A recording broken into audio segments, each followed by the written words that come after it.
Vale, voy a reestructurar porque, como he dicho... Improvísalo. Bueno, esto es una rayada. Ya está, a ver, bueno, está bien. Grabamos última desde el jujaneo, si sale bien y si no mantenemos esta que nos has puesto.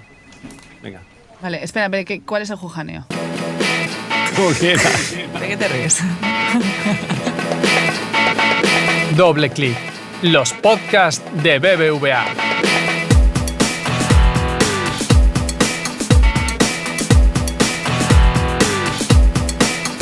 Abrimos micros para empezar el segundo episodio de esta cuarta temporada de Doble Clic, el podcast del equipo de diseño de BBVA.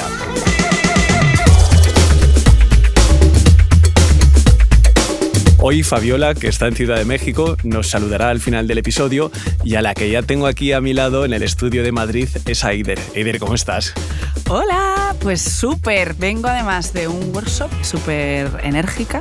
¿Vienes cargada de post-its, de flipcharts, de todo? Sí, de hecho, me acabo de quitar uno de la suela del zapato. Sí, quítatelo. Oye, Eider, cuéntame titulares desde el último episodio. Pues mira, aprovecho para reconocer el increíble trabajo de Fido, que bueno, fueron nuestras invitadas del episodio pasado, Gloria Ruiz y María Carmona. Queremos aquí volver a reconocer el importante papel que desempeñan en la industria, porque bueno, la verdad es que es súper inspirador hablar con ellas y desde aquí celebramos y apoyamos muchísimo a mujeres como ellas que al final continúan haciendo del mundo del diseño en concreto un espacio más igualitario y diverso para todos. Así amén, amén. Desde aquí un abrazo y un beso fuerte para ellas. Y bueno, Xavi, ¿tú? ¿Titulares desde el último episodio? Titular, bueno, me he hecho gamer, no sé si cuenta como ¿Qué? titular. Sí, sabes que a mí no me gustan nada los juegos, pero me he enganchado a un juego online que es de geografía. No sé, súper bizarro, es muy bizarro. Ay, me suena. GeoGuessr. Me suena. Tiene años, yo pensaba que era nuevo, tiene como 10 años y consiste en que te muestran una foto de Google Street View y tienes que adivinar de dónde es. Te ponen el mapa mundi y tienes que decir, vale, pues esto está cerca de España, de lo que sea. Entonces parece fácil, pero tiene ahí su... Sí, sé cuál es. Tengo un colega que está súper viciado y debe ser bastante famoso.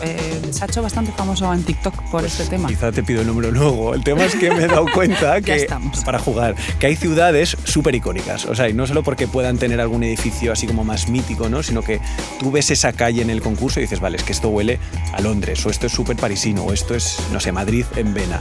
Y justo de eso queremos hablar hoy, de la identidad visual de las ciudades. Pero primero vamos a presentar a nuestra invitada.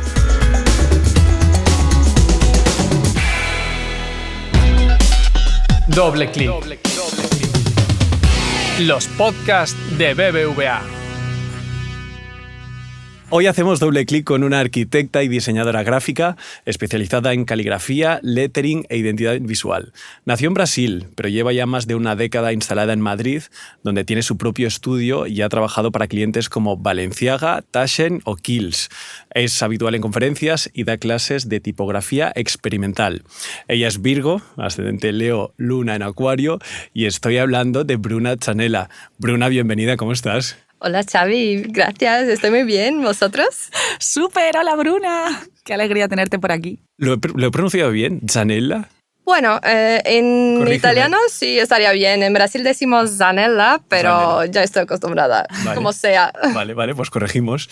Oye Bruna, nos interesa mucho entender un poco cuál es tu journey. Tú eres arquitecta, formada en arquitectura, ahora diseñadora gráfica. ¿Cómo es ese proceso? Bueno, yo soy de Brasilia y ahí tuve la suerte de crecer en una ciudad que se diseñó desde cero en la década de 50-60. Entonces eso fue una gran inspiración, ¿no? A la hora de elegir lo que iba a estudiar. Como en este momento todavía no conocía mucho lo que era el diseño gráfico porque realmente no teníamos mucha información, ¿no? Tampoco soy tan mayor, pero... No somos edadistas, quede claro. Ya empezamos. Pero fue muy bonito poder estudiar arquitectura ahí y realmente me fascina la historia de las ciudades, la teoría y la historia de la arquitectura y del urbanismo, pero realmente me di cuenta que a la hora de trabajar y de crear, el diseño gráfico es lo que más me llena. Y por eso me vine a España a estudiar en el IED, un curso que se llama Total Design, y ahí sí tuve mi primer contacto real con lo que es el diseño y el diseño gráfico. ¿Cuán presente está la arquitectura en tu día a día como diseñadora? Wow, todo el rato, todos los días, ¿no? Al final, y una de las cosas que realmente más me gusta y que me hicieron que yo me enamorara de Madrid es que en Brasilia realmente te mueves en coche. Vas a comprar un pan, vas a tomar un café y por cómo está diseñada la ciudad, su estructura, realmente tienes que coger un coche porque las distancias son largas. Qué bajona, ¿no? Un poco, bueno. Ya. Bueno, para mí. Eso, para que eso te iba a decir, va un poco en gustos, No, ¿no? Pero sí, pero luego es un modelo un poco americano, ¿no? Al final. Y cuando llegas a Madrid y sales a la calle, ya tienes 1, 2, 3 cafeterías, puedes ver unos escaparates impresionantes. La ciudad está muy presente y los edificios de Madrid es que son una pasada. hablando de eso, bueno, yendo un paso atrás, ¿qué es lo que te trae a Madrid aparte? Bueno, ¿vienes por estudios? ¿Vienes por...?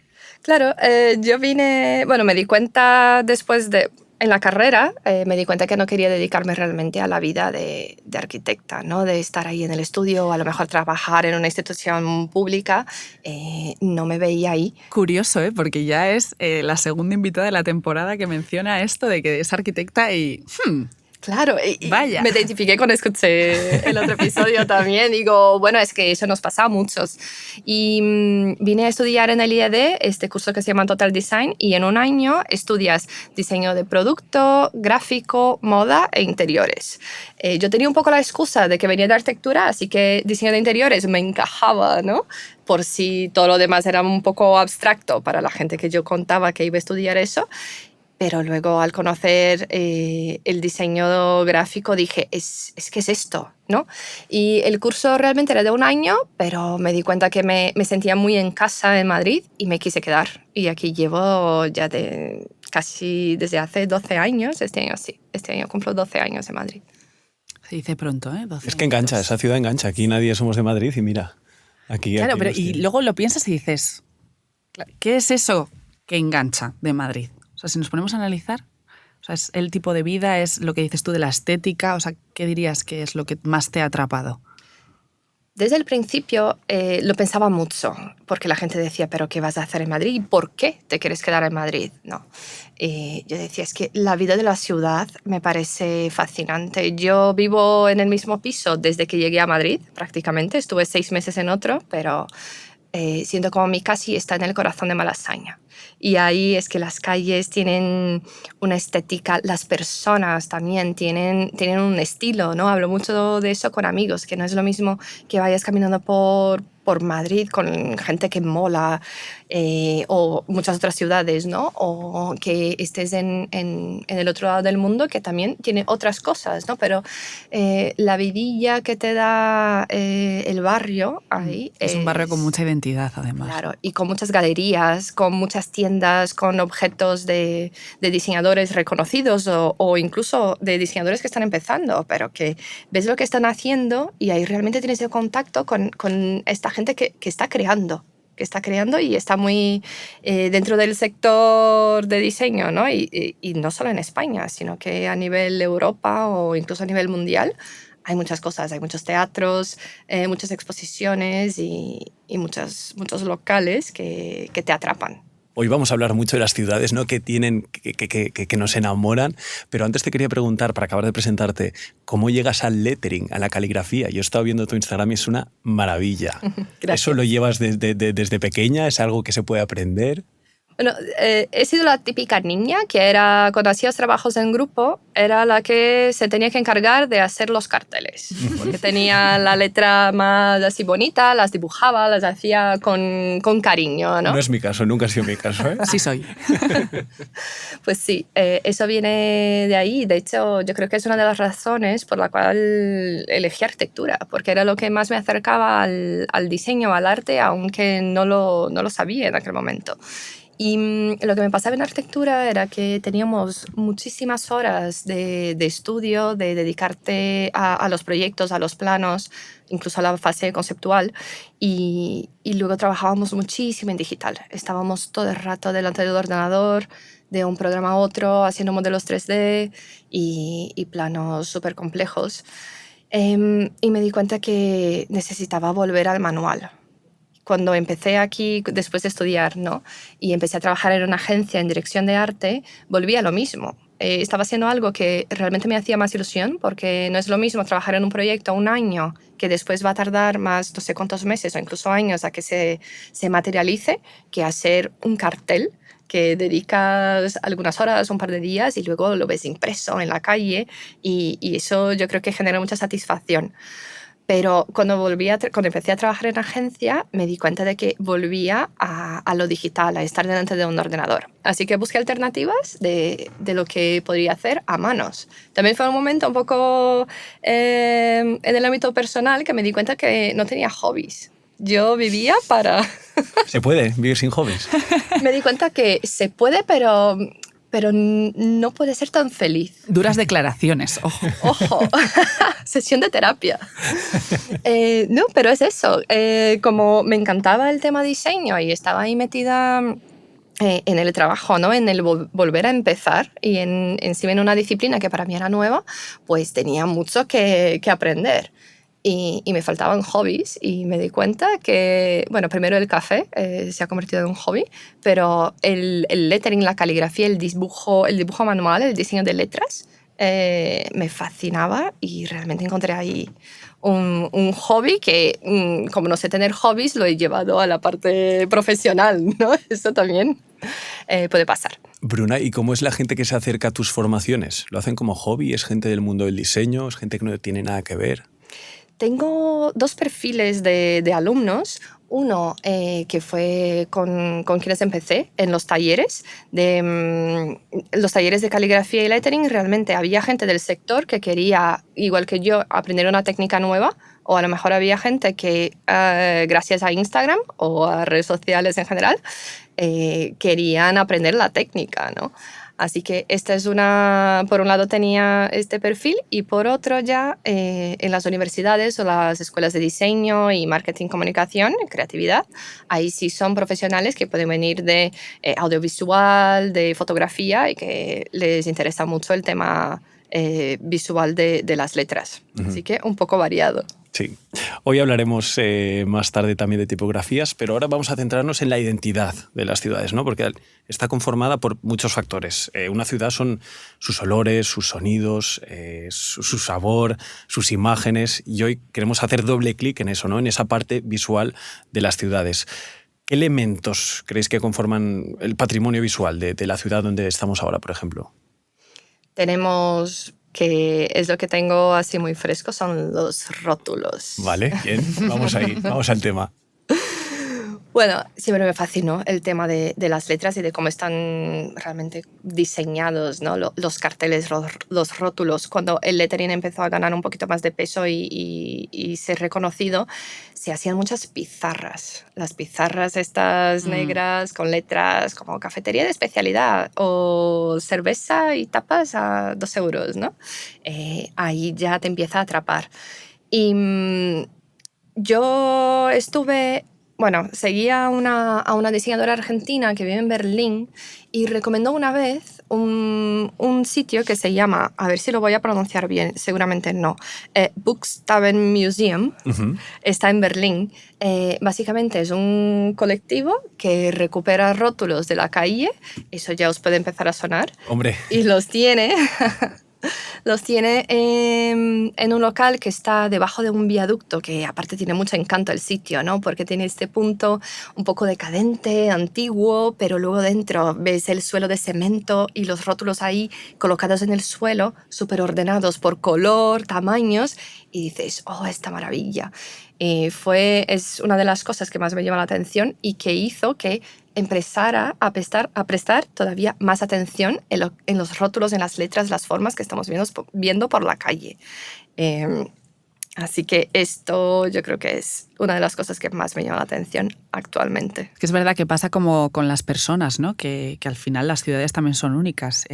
O sea, no hay una persona igual que otra. Y sí hay ciertos atributos, ¿no? Que en este caso se ven reflejados pues eso, en los carteles, en los letreros, que dicen mucho, o sea, aparte de comunicar lo que se puede leer, como que depende de cómo está escrito, te transmite ciertas cosas que no se transmiten de otra forma, vamos, que tienen un tono especial, ¿no? Un tono propio. Sí, sobre todo este de Berlín, yo creo que es especial para nosotros, que, bueno, para mí que no hablo el idioma, que al no saber lo que dice, te fijas mucho más en las formas y en lo que quiere comunicar. Entonces, el color, la forma de las letras, los acabados o incluso el tamaño. ¿Te imaginas eso? Lo ves en el suelo, puede ser algo que mide 1,5 metros, pero eso estaba en un edificio colgado, ¿no?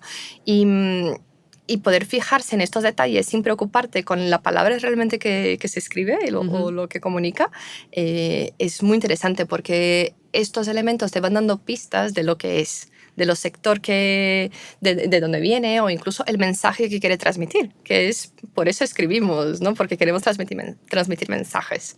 Además, eso es verdad que ciudades como Ámsterdam, Berlín, todas estas lo hacen muy bien. Tú hablabas de rótulos de comercios. A mí me viene a la cabeza también toda la parte de las placas de las calles, ahí con los nombres. Sí, yo que soy de Brasilia, ¿no? Llevo un poquito a mi terreno en este sentido porque en una ciudad que ha sido diseñada desde cero, no solo diseñaron lo que serían la estructura de las calles, ¿no? O la altura que iban a tener los edificios, el diseño de la ciudad, la conformación de las calles, de las vías, de los parques, de las plazas. Ahí también se tuvo que pensar en cómo se comunicaría todo en las placas de las calles. Y sí que hay una legislación, en este caso iberoamericana, que te va a definir pues, colores, letras y varias directrices que tienes que seguir, pero puedes implementar también algo que remita a la identidad de esta ciudad. ¿Qué pasó ahí? Obviamente se siguió lo que serían los colores que se definen para la área residencial o donde están los monumentos. Todo eso es un poco estándar, ¿no? Pero se añade una tipografía diferente, que en este caso era la helvética, la mítica, ¿no? Pero que luego la manera de construir las placas, la altura, cómo se conforman, el diseño que va a tener cada una, el tamaño que se pone esta tipografía, la combinación de tamaños, de pesos, todo eso le va dando pinceladas a lo que va a ser la identidad de la ciudad. Y todo eso lleva que también parte de esta señalética, por ejemplo, está en exposición en el MoMA. Así que estos elementos se van conformando, ¿no? y le van dando muchísima personalidad a la ciudad y a la gente que también es de esta ciudad o que la visita, que se identifica con estos elementos. Yo estaba leyendo que solo en la ciudad de Madrid, por ejemplo, hay más de 61.000 placas de calles. Wow. En Barcelona más de 30.000. Y al final es eso, las ves todo el día, a veces no eres consciente, ¿no? Pero te va como calando, ¿no? Ese mensaje de... Yo veo las de Barcelona, por ejemplo, son súper sosas, son así de mármol, letras grises, mayúsculas que no te dicen nada. Las de Madrid llevan ahí como el escudo, no sé si os habéis fijado, que eso también es política total, ¿no? No solo el nombre de la calle, sino también pues hay un mensaje ahí detrás. Y yo estoy enamorado de las de Bilbao. Cuenta cómo son por si alguien no las conoce. Sí, tienen un marco dorado como muy pomposo, ¿no? Sí. Y sí, son súper características y efectivamente conforman parte de la seña de identidad de la ciudad, al igual que las baldosas, por ejemplo, también, ¿no? Que son como esa forma de identificar de típica imagen de suelo, ¿no? Que se cuelga mucho en redes y que ya sabes o que estás en Barcelona o en Bilbao, que de hecho se parecen bastante, pero no son iguales para quien duda. Y de hecho también, por ejemplo, en el centro de la ciudad de Madrid, ¿no? Más allá de las típicas plaquitas azules que están en el resto de la ciudad, ahí se mantienen todavía las de cerámica que están pintadas, no entiendo que es pintado a mano. Sí, yo estaba pensando en el barrio de Malasaña, sobre todo, ¿no? Como y en la Latina. Y la Latina también. mucho. Sí, lavapiés. Me parece una maravilla, la verdad, porque aparte estuve leyendo mucho recientemente acerca de este tema y hay muchas calles, por ejemplo, la calle del sombrerete o de la calle de la berenjena o de la cabeza. De hortalezas y cosas, sí. Claro, y ves ahí no solo la tipografía, que ya ahí puede ser caligrafía, lettering, porque está hecha a mano, ¿no? Con pinceladas, pero la ilustración también que acompaña el nombre de la calle y los colores que se eligen, el estilo de ilustración, el estilo de letra, lo bonito que es eso y lo que se identifica con la ciudad. Igual que vas a Barcelona, por ejemplo, en algunos edificios de Gaudí, en las puertas el número del apartamento, ¿no? Del piso, va con el mismo estilo de su arquitectura. Qué chulo. Y eso es súper bonito verlo, ¿no? La verdad es que el diseño es transversal y no está solo en el edificio o solo en las letras. Que haya una coherencia, ¿no? Claro. Bueno, también esto me da que pensar que aparte de toda esta identidad visual, ¿no?, que se va conformando, realmente la tipografía como función también tiene esta cosa de no va a ser la misma tipografía para una señal de un hospital, ¿no?, para informar de un lugar o para, bueno, pues eso, para crear una personalidad alrededor de un lugar, lo que hablábamos de los barrios, ¿no? Pues igual, pues evidentemente no tiene sentido que por mucho que sea chulísimo un lettering a mano con una berenjena, tal, no sé cuántos, misma estrategia para algo como mucho más táctico, puramente de información, ¿no? Que eso también es que hay que destacarlo, yo creo, ¿no? Como que tiene todo su momento y su porqué. Sí, totalmente. Yo estaba viendo placas de antaño y, por ejemplo, algunas de Barcelona, calle Balmes. Ahora, pues eso, pone calle Balmes en mayúsculas y chimpún. Antes ponían nombre y 2 apellidos del señor, su trabajo, cuándo había nacido y muerto, una breve descripción de las obras que había hecho. La ilustración es como, ostras, quizá antes la función era un poco más divulgativa, ¿no? Y ahora, si al final estás marcando el nombre de una calle y tú vas en coche, pues bueno, te da un poco igual, ¿no? ¿Quién era ese señor, esa señora? Entonces, bueno, la evolución también del motivo de esas plaquitas en las ciudades. Sí, también es bonito ver lo que se mantuvo y lo que todavía se intenta conservar. Es una contraposición a la velocidad a la que vamos, que no es lo mismo que tú vayas en coche, ¿no?, y tengas muchísima información que leer, que procesar y reaccionar muy rápido. Total. Cuando vas de paseo y puedes disfrutar de lo que es el paisaje urbano realmente, ¿no?, y de toda la información que te da. Incluso si cuando miras los edificios, a lo mejor te atrapa lo que es el nombre de la calle, pero empiezas a hacer el recorrido y ya ves como el trabajo en hierro fundido de los balcones o el vidrio de los ventanales, en cómo eso está diseñado, cómo está incluso conservado, es muy bonito en las ciudades. Conservado en el mejor de los casos, porque no siempre... A mí me apasiona también todo el tema del transporte público en una ciudad. Eso, cómo son las bocas de metro, cómo son los señales de bus, las marquesinas. Eso también dice un montón, ¿no?, de cada una de ellas. Recientemente se ha como reformado la estación de Gran Vía. Cierto, sí. ¿Verdad? Es verdad. Claro, y se ha recuperado también un poco el estilo de la versión original. Y eso es maravilloso, ¿no? En muchos casos. ¿De qué año era? ¿De los años 60 o algo así? Ni idea. Hay diferentes maneras de verlo, ¿no? En cómo recuperar o cómo la conservación realmente de obras de arte o de monumentos, en cómo hacerlo. Pero realmente es muy bonito llegar ahí en Gran Vía, donde ves el edificio de Telefónica y al lado la estación La Boca de Metro, que es muy imponente, ¿no? Pues es un icono de la ciudad también, es parte del paisaje. Y igual... no puedo dejar de pensar en las bocas de metro de París. Preciosas, esa M. Claro, sí. es que con una tipografía que es que te lleva a este sitio, te lleva a esta época, ¿no?, en la que fue creada, en la que fue diseñada. Entonces, es muy diferente pensar en lo que es una boca de metro en París, de lo que es la entrada del metro en Madrid, de lo que es en Nueva York. Y en Nueva York eso también me lleva, ¿no?, a pensar en lo que fue el diseño de Massimo Vignelli y, bueno, de los Vignelli en realidad, ¿no?, de los dos. El reto que sería diseñar el mapa de metro de Nueva York para que la gente lo entendiera y que lo pudiera utilizar de la mejor manera posible. Y eso también se traslada a la señalética, ¿no?, que vas a tener en la parte de fuera para indicar la línea de metro, por dónde se entra, si hay un ascensor, si no hay, y todo eso que es súper importante también para la usabilidad de lo que es la ciudad.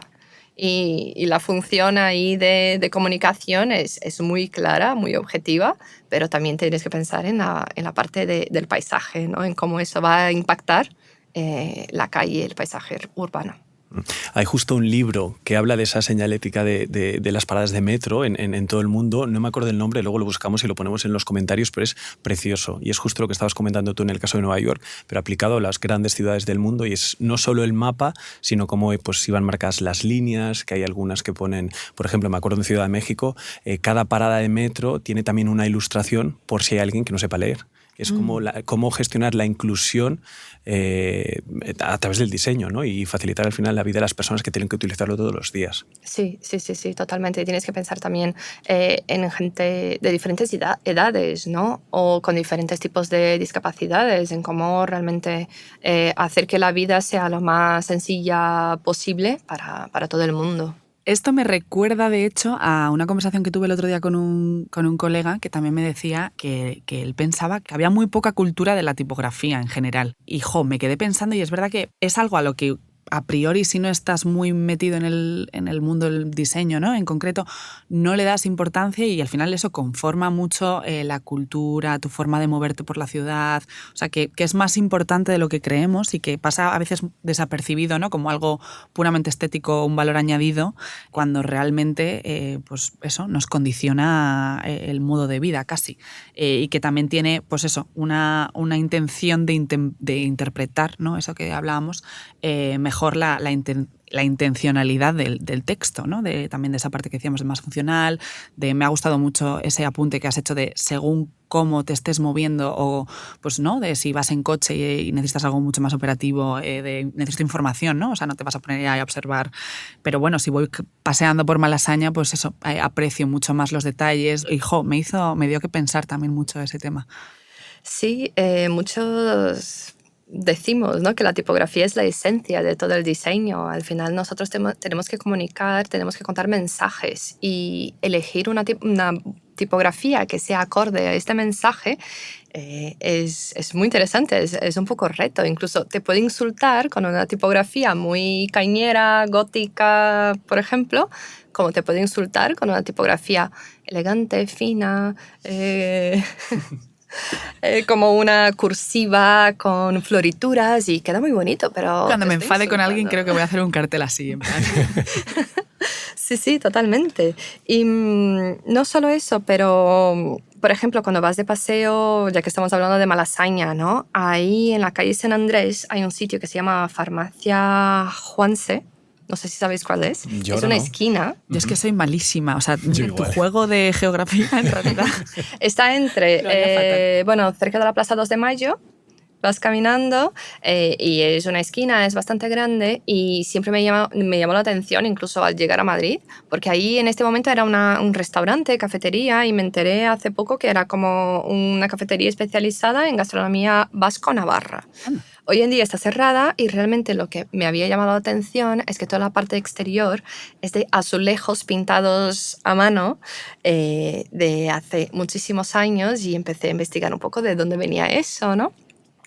Y resulta que la fachada ahí en azulejo era una manera de comunicar lo que vendías, ¿no? Pues ahí era un negocio familiar de boticarios y para comunicar todo lo que vendían tenían todo pintado en las paredes de fuera.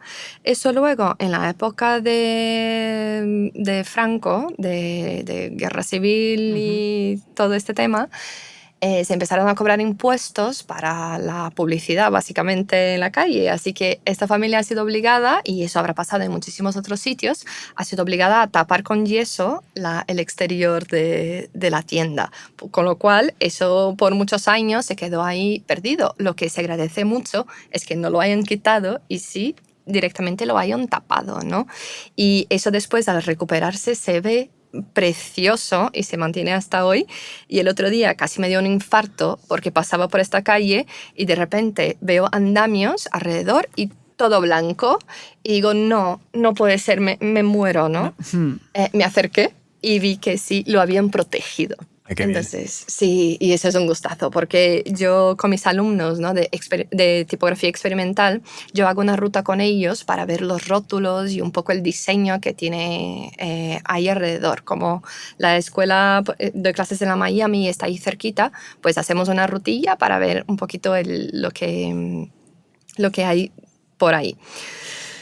Y siempre los llevo a esta zona. Y realmente cuando se fijan en los detalles, en cómo están construidas las letras, en las ilustraciones que hay alrededor, pues se sorprende porque a lo mejor lo ves, te parece muy bonito, ¿no? Pero no te paras a fijarte en los mínimos detalles que cuenta cada letra.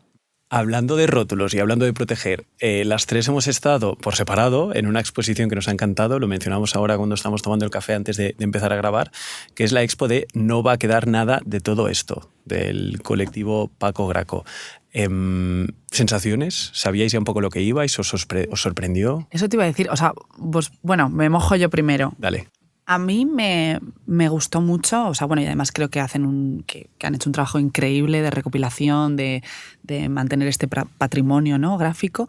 Sí que eché de menos un poco más de contexto, o sea, creo que me faltaba un poco de info, ¿no? O sea, porque al final tú paseabas por todos esos letreros, ¿no?, luminosos, y sí que te podías un poco imaginar, bueno, a ver, había algunos muy evidentes que te indicaban pues el oficio, tal, pero echaba un poco de menos, sí, como más contexto histórico del momento, ¿no? O sea, que te contaran un poco de la historia de cada uno, sí, ¿no? me lo Como cuando vas esperaba a un mucho más museo, como más didáctico, no sé cómo decirte. O sea, visualmente era impresionante, muy instagrameable para las redes sociales. Pero bueno, sí que al inicio, ¿no?, cuando entrabas, había un texto como introductorio, bueno, no sé si recordar, creo que habían como en dos extremos, por si, entiendo que por si entrabas por un lado o por otro. Y sí que ahí me gustó mucho una frase que, bueno, al final, como todo esto iba un poco de la nostalgia, ¿no?, de la pérdida de esta identidad, había una frase que decía: esto va sobre el futuro, porque el pasado no nos interesa, ¿no?, que esto es el reflejo de un porvenir deseable. Y ahí sí que dije, ostras, qué guay. Y como que cuando leí eso me pensaba que me iba a encontrar como pues muchas más reflexiones más adelante, y me llevé un poco chasco al no encontrarme como nada más desarrollado sobre esto, ¿no?, porque creo que es como una pieza bastante interesante. Yo no lo había pensado de esta manera, y la verdad es que está genial ver este punto de vista, ¿no? Porque yo sigo lo que hace, ¿no? Porque realmente es una iniciativa privada, es un colectivo que se dedica a rescatar rótulos que o se van a tirar a la basura o se están destruyendo cuando venden un local y vienen los nuevos dueños y hacen toda la reforma. Y la labor que hacen de intentar recuperar todo eso es impresionante, y es algo que tienen intrínseco, ¿no? No es algo que lo hacen porque trabajan para alguien o porque tienen alguna ayuda, realmente lo hacen por ellos. Y quizás si hubiera alguna iniciativa pública para apoyar el proyecto, que no sé si a lo mejor hay algo, ¿no? Pero si hubiera un apoyo más grande, que sí se pudiera catalogar de una manera mucho más detallada y contarte la historia de cada uno, pero ahí ya vamos a un tema como más complejo, ¿no? Sí. Lo que sí, lo de pensar el futuro, es muy bonito eso, porque tenemos que pensar en el futuro, ¿no?, que estamos construyendo, pero para eso tenemos que hablar del pasado. No lo podemos descartar, y eso es lo que están haciendo. Y me parece muy bonito ver la reacción de la gente que iba a visitar la exposición, porque yo lo seguía, ¿no?, a Paco Graco desde hace muchos años, y siempre quise ver los letreros en directo y nunca había podido. Así que tenerlo en centro me parece maravilloso. Una exposición en el centro de Madrid. Además, gratuita. Gratuita. Y veías a mucha gente mayor. Y he hablado con muchos amigos de eso y todos comentaban, ¿no? Había gente mayor y mucha nostalgia. La gente contando que en tal local había conocido a tal persona, o que qué noche loca había tenido en tal plaza y por la plaza de San Ildefonso, donde había uno de estos rótulos. Y como eso, también está guay ver que hay rótulos como muy buenos, tradicionales, bonitos, bien hechos, hablando de manera en el tema de tipografía, de composición, de todo, y hay otros que no tanto. Y y eso también está bien, porque así las ciudades son espontáneas y la gente busca la manera que puede de comunicar lo que tiene que comunicar para vender su producto, para contar que es su negocio.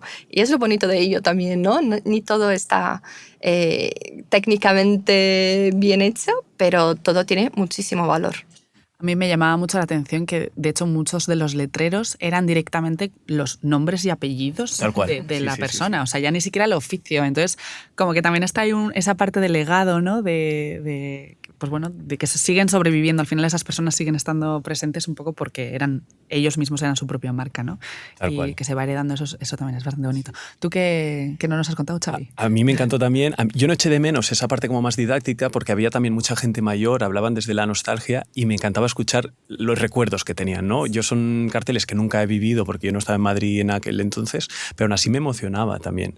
Y cuando, por ejemplo, veía carteles de vaquería, ¿no? Cuando vendían leche o chamarlilería, creo que se llama, de trastos viejos, eran como, bueno, nombres que yo nunca he utilizado y es eso, es que hay una evolución en las ciudades y se ve sobre todo en la parte de los carteles. De hecho, ¿en qué momento estamos ahora? O sea, tú ahora sales en cualquier ciudad así grandota y todas se parecen cada vez más, ¿no? Sí, aparte vi esta mañana un meme que había una escultura griega clásica, ¿no? Y al lado una escultura, por ejemplo, modernista o incluso futurista, que puede ser una escultura que esté en un museo, en una sala y la otra en la otra. Y ponía algo como, imaginaros cuando encuentren dentro de no sé cuántos años ruinas de eso, o sea, se les va a explotar la cabeza porque van a decir, ¿qué es eso? No. Risotas. No, porque no va acorde la cantidad de estilos que tenemos actualmente. Pero sí que yo creo que hay algo de la identidad de las ciudades que se intenta mantener, como puede ser con esta iniciativa, por ejemplo, de Paco Graco, como por ejemplo en Argentina, que podemos hablar del fileteado porteño. ¿Qué es esto?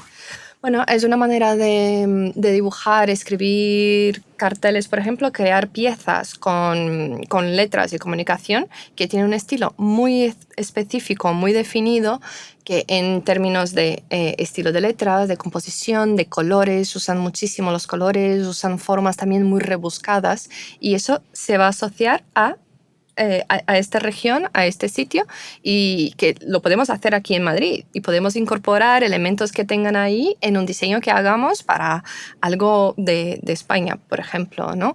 O si hablamos del sign painting, que es muy tradicional en Estados Unidos, donde tenían que comunicar pues en carteles, por ejemplo, de supermercados o de talleres o lo que fuera, de cafeterías, restaurantes, y eso se pintaba a mano con pincel. Y su técnica, pues va gente de todo el mundo ahí que incluso son señores que están mayores, viven a lo mejor en un pueblo perdido, también ahí en el Texas, y vas a su taller y tienen una cantidad de pinceles, de tintas y de información y de historias que contarte, de cómo diseñan las letras, por qué lo hacen de esta manera, y como esto realmente en aquel momento era un oficio de comunicar sin ir mucho más allá, ¿no? Sin preocuparse tanto con cosas que ahora nos rayamos muchísimo, pero que con los recursos que tenían ahí en este momento, cómo han ido desarrollando la profesión y que cómo se ha hecho incluso más compleja, ¿no? Y todo. Y es muy bonito ver eso también, la diferencia que tenemos en muchos países. La caligrafía itálica, por ejemplo, cómo se hacía caligrafía, con qué herramientas, con qué tipo de papel, con qué tipo de tinta, que lo que se hacía en Italia, que era diferente de lo que se hacía en otra época en Reino Unido. Ahí podemos hablar de copperplate, de plumilla, que la típica caligrafía de boda, por ejemplo, por poner así un poco más... La típica, Xavi, la típica. Tipiquísima. Pues ahí se asocia mucho, ¿no?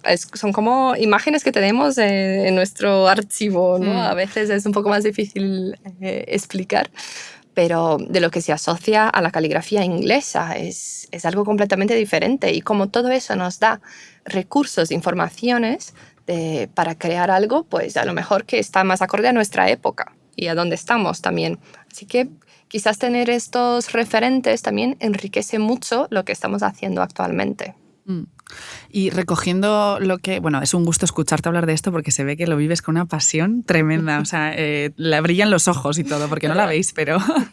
claro, hablando de rayarnos, ¿no? Que lo has mencionado, hilándolo con el tema de redes sociales, yo creo que hay un componente ahí de, pues bueno, que al final hay mucha competición, te tienes que, o sea, a la hora de los comercios, ¿no? Se tienen que desmarcar mucho y que hay mucho imaginario, ¿no? Nuestro que está creado a partir de lo que se ve en redes sociales, ¿no? Y que también lo que se muestra en redes es un poco el ideal de ese lugar, ¿no? Y que eso también acaba conformando la identidad de la ciudad. Es decir, si por ejemplo en Madrid, ¿no? Que antes hemos mencionado el tema de cafeterías, que cada vez más hay cafeterías de especialidad y parece que ya el café también de alguna manera se va asociando, o sea, este tipo de actividades se van asociando a la ciudad y Madrid, pues hablando de los olores, ¿no? que tienen las ciudades, acaba teniendo como ese tono de pues olor a café. Antes también, bueno, me estaba acordando de otra charla que tuve con otro amigo sobre el vermú, de que ahora, por ejemplo, también el vermú estaba súper de moda y era, joder, ¿por qué? O sea, ¿de dónde nace este? Y lo leí también en un... O sea, después de la charla me puse a leer y dije, es que efectivamente hasta Forbes tenía un artículo hablando de esto, ¿no? Que estamos intentando recuperar los locales, ¿no? Y en concreto me viene a la mente uno que se llama el Chulapo. Bueno, hay varios, ¿no? Yo soy súper fan del vermú. Pero sí que, y además se sirven en estos sitios que son como los fake... Fake vintage, qué rabia me da. Sí, los fake vintage, claro. Si no es auténtico, no lo eres, punto. Claro, pero está esa necesidad de volver a lo que se supone que te traslada al auténtico, ¿no? O sea, como a ese bar castizo que antes pues era lo que dice Bruna, ¿no? Como pues un poco los medios que había, o sea, no buscaban tampoco impresionar, pero como se ha ido perdiendo, es como que ahora las marcas de nuevo están intentando recuperar esa parte, ¿no?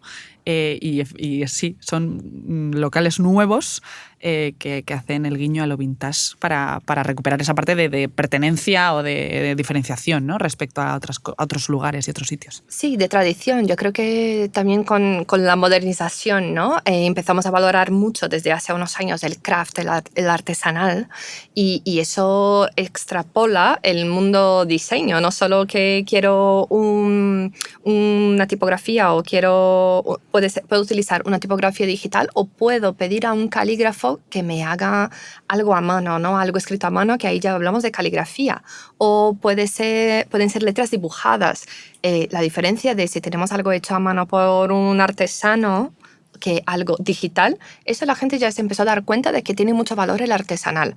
Entonces, entra un poquito eso de los bares tradicionales castizos que son maravillosos y hay gente aparte que me fascina, que está súper en este medio y conocen todos los bares, los vermús que sirven en cada sitio y eso es muy bonito. Y luego vemos de repente un local en la calle que lo ves de lejos y dices, mira qué pintas, ¿no? Qué bonito. Y te acercas y a lo mejor el rótulo, que bueno, lo que tú te imaginabas que era un rótulo pintado a mano, ya sea el nombre del sitio o incluso el cristal pintado con la carta, te acercas y ves que es un vinilo impreso con una tipografía chunga y... Tremenda bajona, ¿no? Dices, no he venido a eso, ¿no?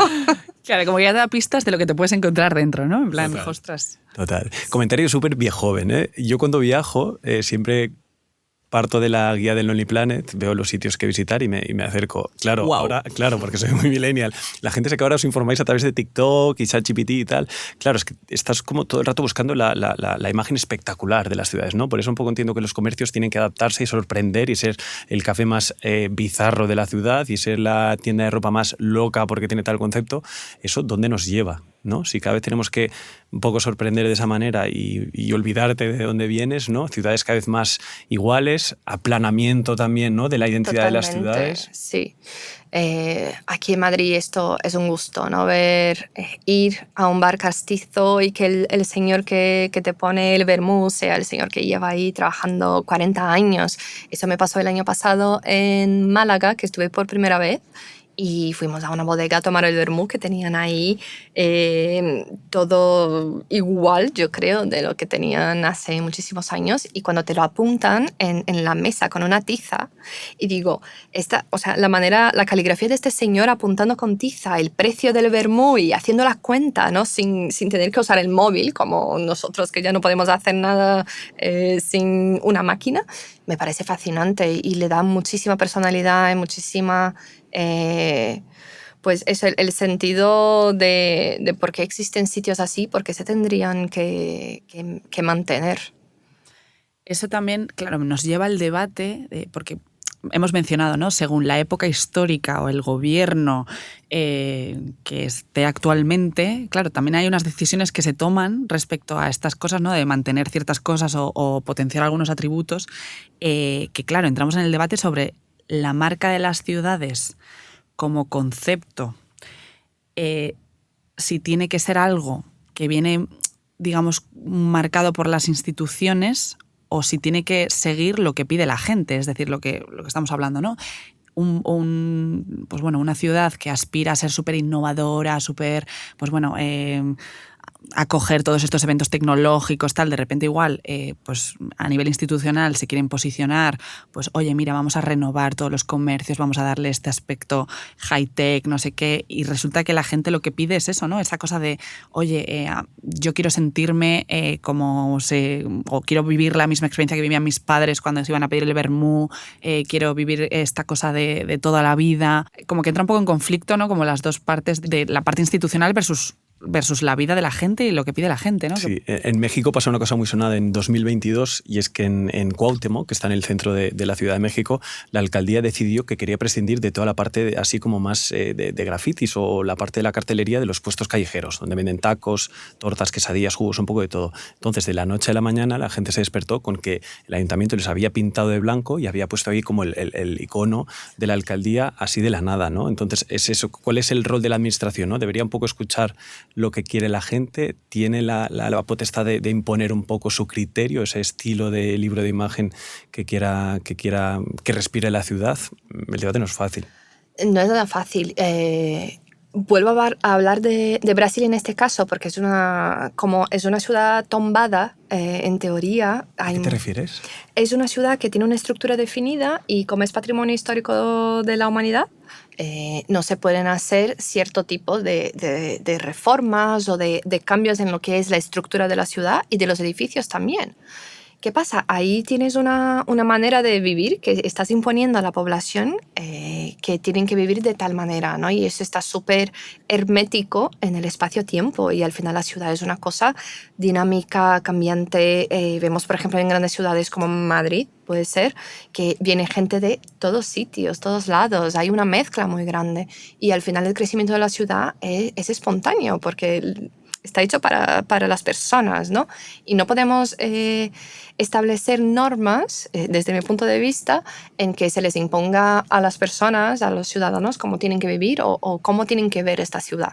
Entonces, yo creo que lo importante ahí es siempre escuchar a la población, que realmente son las personas las que viven la ciudad, que tienen su manera de verla y su manera de vivirla también. Y eso es lo que pasa, por ejemplo, en muchos sitios, es que se nos olvida a veces, se nota mucho en los pueblos, ¿no? Porque al final en una ciudad grande ya estamos muy acostumbrados a eso. Pero vamos a pueblos, por ejemplo, Segovia, Toledo, o podemos hablar incluso de Perú, que el otro día hablaba con unos amigos, y hay grandes cadenas de alimentación que están ahí y chocan mucho, ¿no? Visualmente, porque tienes un paisaje ya histórico, súper conservado, y de repente ves un letrero rojo, amarillo, verde, chillón, y se les obliga en algunos sitios a mimetizarse un poco con el paisaje. Pero ahí empezamos a cuestionarnos un poco, ¿no? Si entran a estas grandes empresas en estos sitios, pues van a quitar puestos, van a quitar sitios a los negocios familiares, a la gente del barrio, a la gente de la ciudad. Y es lo que me parece una pena y que deberíamos de luchar en contra para mantener la esencia, ¿no? de las ciudades. Yo sí que tengo también el corazón un poco dividido, por un poco porque pienso igual que tú, ¿no? Creo que las personas que vivimos en la ciudad somos al final los que deberíamos ser como más partícipes de este tipo de decisiones, ¿no? Pero también pienso que si cada uno va un poco por libre, ¿no? Como que puede haber un poco...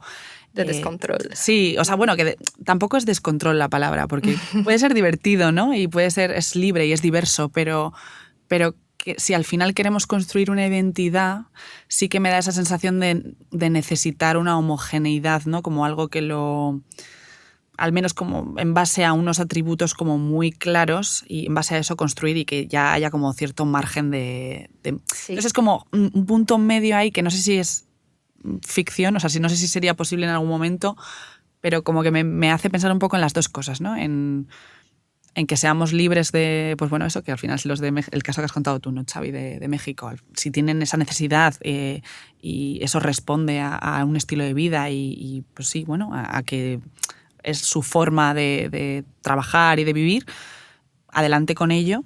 Y a su vez, pues bueno, que no sea que cada uno vaya por libre. Por eso, siempre insisto con mis alumnos, porque una de las asignaturas que doy es tipografía experimental, como dijiste, Xavi. Y claro, con la tecnología que tenemos en nuestras manos actualmente, los recursos, siempre insisto que tenemos que conocer de dónde viene todo eso. Entonces, de dónde vienen las formas de las letras, de dónde viene la caligrafía, cómo realmente es el origen de todo lo que estamos haciendo ahora. Porque una vez entendamos de dónde viene y por qué se hacía de aquella manera, podemos reconocer y valorar todo lo que tenemos hasta ahora para entonces recrear lo que vamos a construir de aquí hacia nuestro futuro, ¿no? Pero la tradición, desde mi punto de vista, siempre tiene que estar presente en nuestra mente a la hora de crear, para poder así recrear de la manera más correcta, a lo mejor, o idónea a lo que pide el contexto. Nos quedamos con esa tarea. A partir de ahora, fijarnos en esos pequeños detalles cuando vamos paseando por las ciudades. No queremos acabar sin la parte final de preguntas rápidas, que no queremos que te pienses mucho. ¿Arrancas tú, Eide? Vale. Si tuvieras que reencarnarte en una tipografía, ¿en cuál sería? Pues voy a ser muy clásica por no mojarme. Yo te diría la Bodoni. Es una tipografía. No sé cuál es. Claro, ¿cómo es? A ver. Es difícil, hablar de algo tan visual en radio. Sí. Pues la Bodoni es una tipografía que se usó en su momento para portadas de revista de moda. Tiene unas formas muy elegantes, contraste entre trazos finos y gruesos. Es de una manera atemporal, pero muy potente. ¿Qué nos quieres decir, Bruna? ¿Esta es tu descripción muy de Tinder o algo así? Bruna, ¿qué tema polémico crees que no se está hablando en el sector y se debería hablar más? Quizás la conservación de todo este patrimonio, que ya se empieza a hablar un poquito más ahora, ¿no? Pero yo creo que se conserva, se valora mucho y está muy legislado, ¿no? Lo que se puede hacer en las fachadas de los edificios, en los letreros, pero no está muy establecido cómo se debe cuidar, por ejemplo, de este patrimonio gráfico, que pueden ser los rótulos de las tiendas, de los locales, y eso es súper importante preservarlo. Bueno, dejo a Xavi las preguntas intensas y yo voy con ¿cuál es tu ciudad favorita y por qué? Me has llamado intenso, sin ser tú nada de eso. Ay, Nueva York, mi ciudad preferida. Vaya, Sí. ¿Y por qué? Yo creo que nuestro ideal del cine, ¿no? Es una ciudad que siempre ha estado muy presente y la primera vez que fui me pareció espectacular. No solo por los rascacielos, pero el aire que tiene la ciudad, el estilo de vida, la gente, todo lo que hay ahí, que es una locura, es muchísima información, muchísimos estímulos, ¿no? Pero Nueva York, la verdad es que tiene mi corazón. Es verdad que a nivel visual además es muy estimulante, ¿no? Sí. Tengo que volver, ahora que lo pienso. Vamos con la última. ¿Qué le dirías a la Bruna del pasado? ¿Algún consejo? Pues no tan al pasado, pero al principio de la vida laboral, diría así. En una charla de Stefan Sagmeister, que es el genio absoluto del diseño para mí, dice que no tenemos que rayarnos mucho en definirnos en el diseño, entre el diseño y el arte, por ejemplo, ¿no? Que a muchos diseñadores al principio queremos tener un estilo propio o queremos crear algo muy, muy innovador, y dice que no nos tenemos que quedar ahí, pero sí lo importante es hacer algo que te genere algo en ti y que luego genere algo a los demás, ¿no? Y que no importa si es diseño, si es arte, no importa la etiqueta que le pones, pero sí lo importante es que te genere algo. Pues con eso nos quedamos, ¿no? ¡Wow! Qué buen cierre. Sí. Bruna Zanella, mil gracias por venir hoy a Doble Clic. Gracias a vosotros, me hace muchísima ilusión.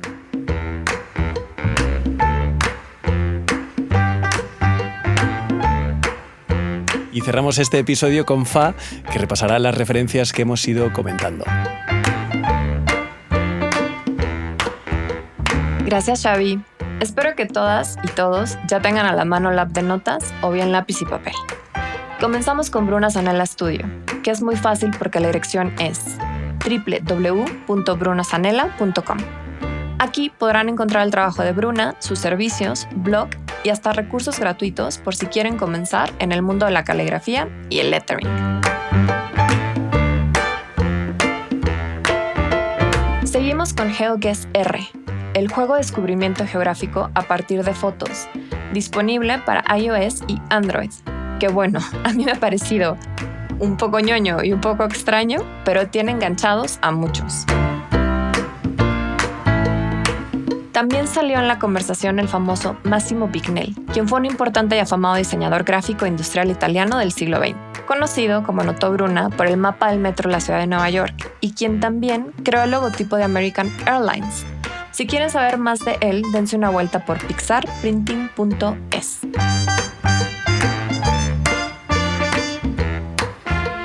No va a quedar nada de todo esto. Exposición sobre el patrimonio gráfico madrileño del colectivo Paco Graco, de quienes también dejaremos el sitio en referencias escritas. Pero si están en Madrid, no dejen de visitarla, que además, como anota Eider, es muy instagrameable. Hay un video en YouTube donde los comisarios nos cuentan de esta gran labor de recolección y rescate. Dando el brinco de Madrid a la Ciudad de México, no queríamos dejar de compartir un par de cuentas, ambas en Instagram, pinturafresca.mx y Rótulos Bautista. Ahí podrán encontrar parte de esa memoria gráfica que conservamos aún en la ciudad o que tristemente, en el caso de la delegación Cuauhtémoc, hemos perdido. Finalmente, porque es un caso bellísimo, por recordar o conocer, les recomendamos el artículo de AD Magazine, Minimalismo gráfico al servicio de las masas. El mismo nos lleva por el trabajo de Lance Wiman, quien después del éxito de los logotipos de las Olimpiadas del 68, se consagra junto a Arturo Quiñones y Francisco Gallardo bajo la coordinación del arquitecto Pedro Ramírez Vázquez, creando el sistema de señalización del metro de la Ciudad de México, como lo ha apuntado Xavi. Logran hablarle a un usuario inexperto en ese momento para que llegue a su destino mediante estilos, formas y colores a prueba de confusión.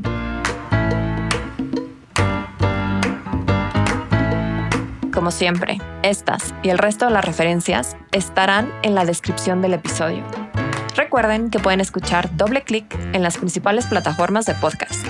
Y les invito a dar un solo clic, que con uno basta, al botón de seguir para no perderse el siguiente episodio. Nos escuchamos en un mes. Hasta pronto.